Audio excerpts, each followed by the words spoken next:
sir, oh. Ang linaw-linaw. Hindi niya binulsa yung item. Ang linaw na kumuha lang siya ng pera, sir, sa bag niya para bayaran yung item.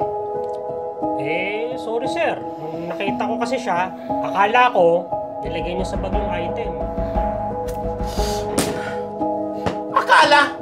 Nang dahil na sa akala, halos matruma na itong pamangkin ko. Pasensya ka na, ha, kung hindi kita kagad pinaniwalaan sa sinabi mo. Okay lang po, auntie. Naiintindihan ko naman po ang lahat kung bakit magnanako pa din po yung tingin sa akin ng lahat. Kaya mo bang manloob ng bahay?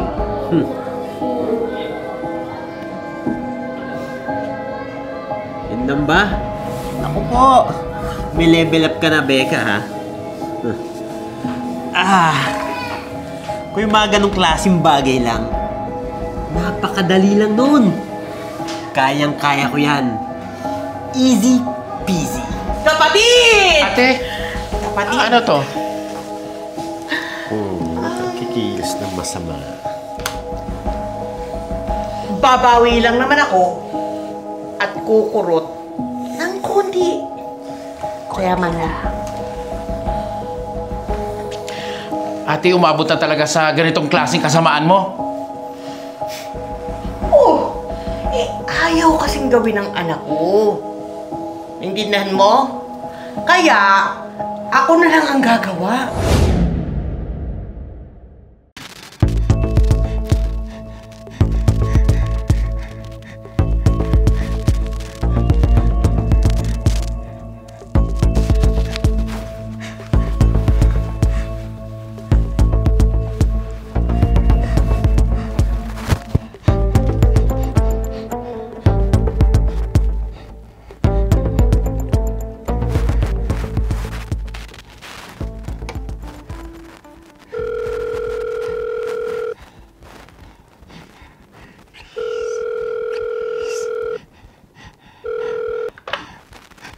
Hello, police officer.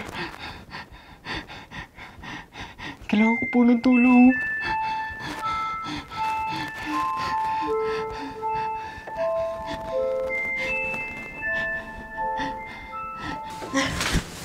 Bilisan mo.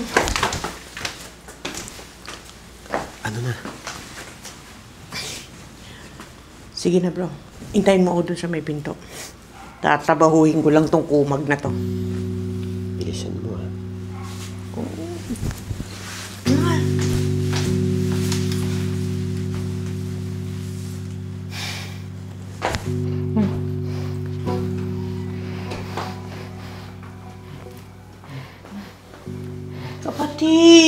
Kapatid. Salamat nga pala dito, ha? Sabi ko naman marami akong makukuha sa'yo. Ayaw lang talagang maniwala nung anak kong bakla. Ay!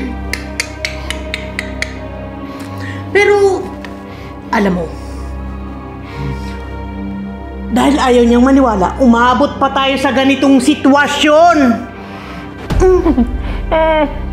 Gusto kitang putukan pero hindi na lang. Maswerte ka pa rin, mabait ako. Kasi, naisip ko pa rin na, kapatid ko naman yung baklang yun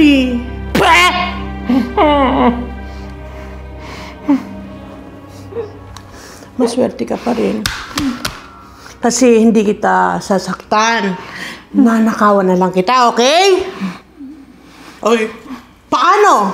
Di hiwa-hiwalay muna tayo, no? At pabalik na lang ako kapag may kailangan na lang ulit ako sa'yo. Ang malas mo naman, no? Kasi ako naging kapatid mo. At dahil dyan, habang buhay akong magiging pasakit sa buhay mo.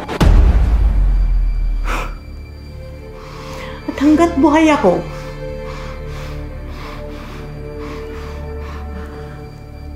habang buhay na hindi magiging maayos ang buhay niyong mga bakla kayo, mga bakla!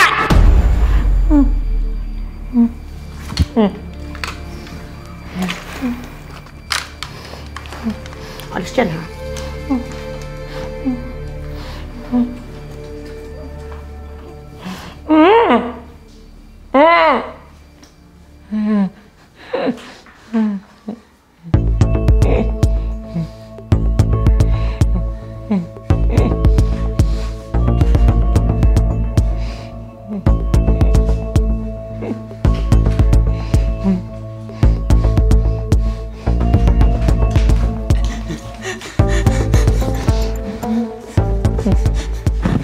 Ate, huwag na po ako ng pulis. Hindi ko na kayang makitang lalo pa malugmok sa kasama ni Mama. Bilisan mo. Bilisan mo. Bilisan mo! Bilisan mo! Partihin na natin yan, Sabi Besha! sa'yo, tiba-tiba tayo dito eh! Hoy! Putya! Paano tayo nalusutan yan? Ano nangyari? Kala ko ba lusot na tayo? Sino tumawag ng pulis? Si Twinkle lang sa loob!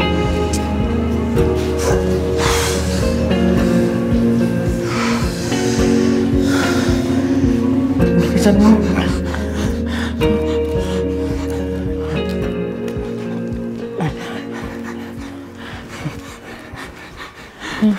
Huwag magalala.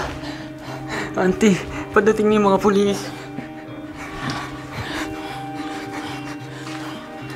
Akin na, Auntie.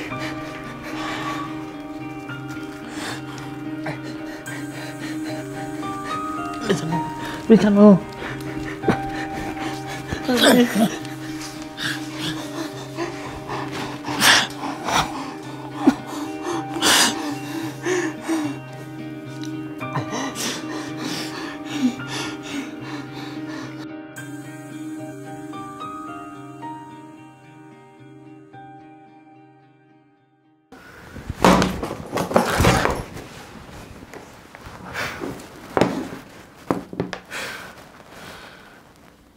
Anong ginagawa mo ditong bakla ka, ha?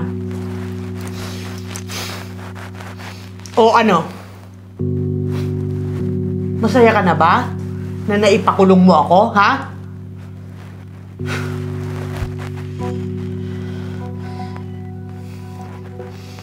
Pwisit kang bakla ka.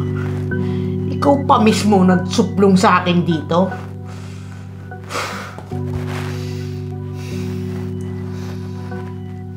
Tandaan mo itong ginawa mo ito sa akin, ha? Hanggang sa mamatay ako, hinding-hindi kita mapapatawad. Tandaan mo yan! Ma, alam mo pa din ako. Ma, bakit ba ganyan na lang yung tingin mo sa akin? Dahil bobo ka, wala kang utang na loob. Pasalamat ka, nakaposas ako. Ma, basta ba bang mangarap ako ng maayos na buhay para sa ating dalawa?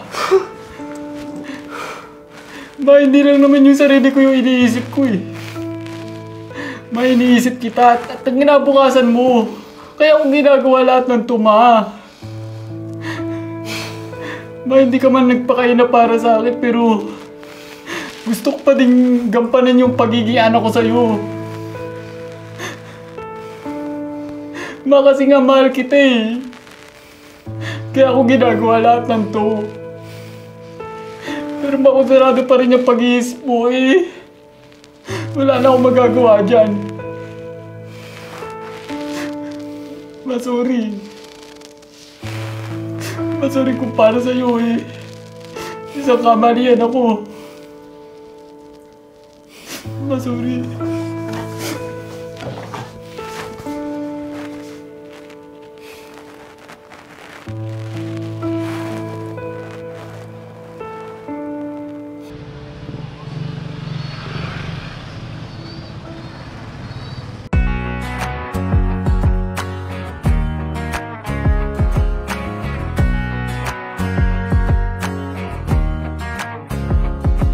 Excuse me, it's nice to meet you. Didn't mean to bump into you, but you're right.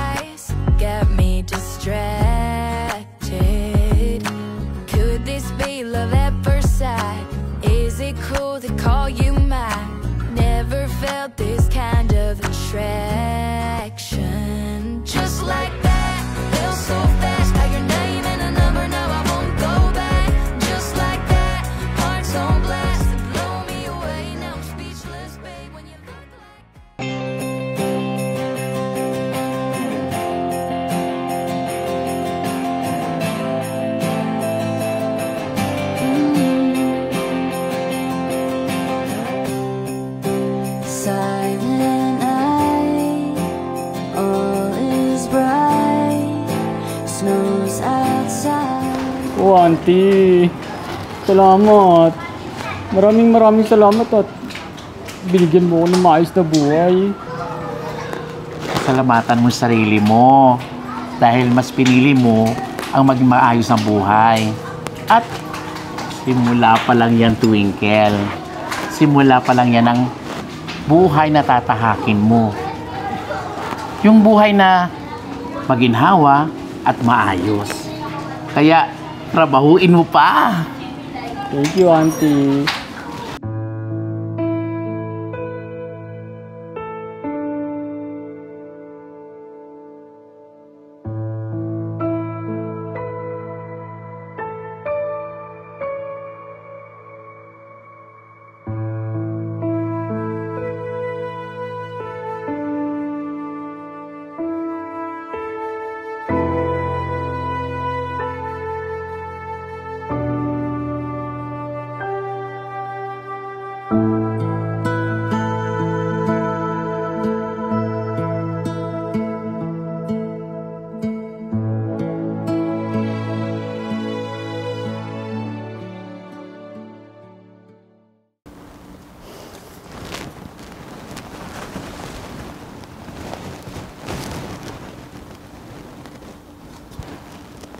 Anak,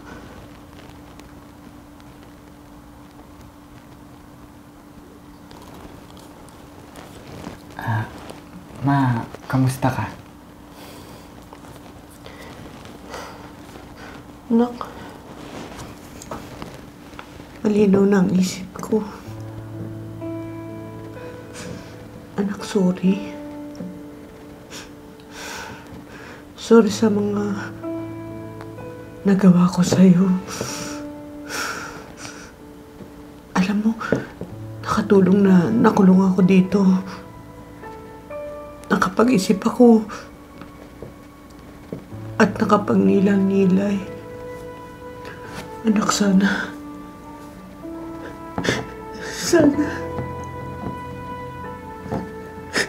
napatawad mo na ako.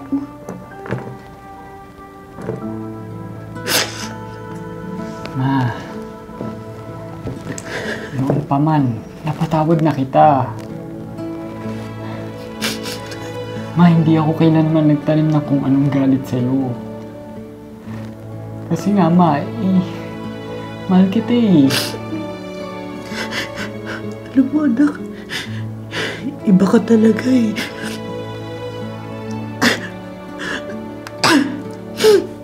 Buti na lang, hindi ka naging katulad ni Mama. Anak, ikaw ang pinakamagandang nangyari sa buhay ni Mama. Kaya, kung ano man yung mga nasabi ko sa'yo, nagawa ko sa'yo noon, sorry. Sorry. Ma, naayos din na lahat, Ma. Saka, Ma, nakapagtapos na ako, Ma. At nagtatrabaho na rin ako, Ma. Ma, maganda yung kumpanya na pagtatrabaho ko, Ma.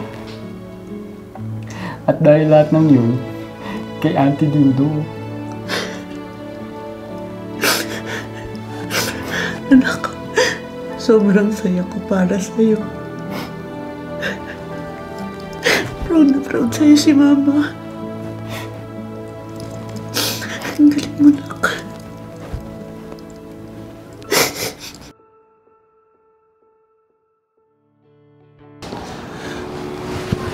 Pamangkin! Congrats! Ang layo na talaga ng narating mo. Unti-unti na talaga natutupad yung pangarap mo. Dahil yan sa pagsisikap mo. Salamat, Auntie. Alam mo, Auntie, wala talagang imposible eh. Kapag kinilusan mo yung pangarap mo, lahat ng yun matutupad. At dahil mabuti ka din tao, kaya lahat ng ito nangyayari sa'yo. Hindi ka lang basta bakla, pamangkin. Ikaw yung baklang may pangarap at baklang tumutupad sa pangarap.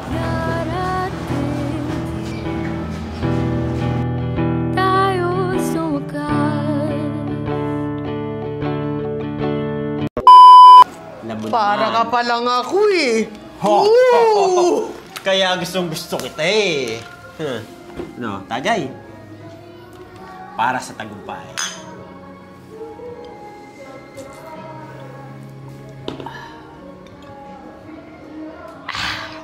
Sarap, di ba?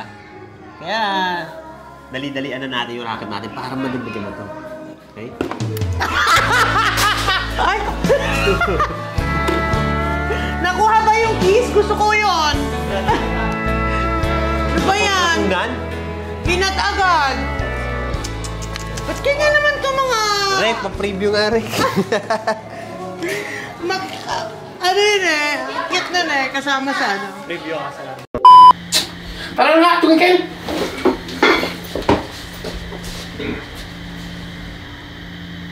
Twinkle, sobrang tagal niya sa office. Humaba na yung balbas. Humaba na ng bigoti ka. Bigoti na. Ilang days pa siya niya. Bakit ako bigoti? Ito kasi. Tapos tumubo. Tapos tumubo nandito. Nga ko nung napira ko yung bigote niya eh. Kinat ko. Tapos hindi ko tumubo. Yung bigote nga na po na.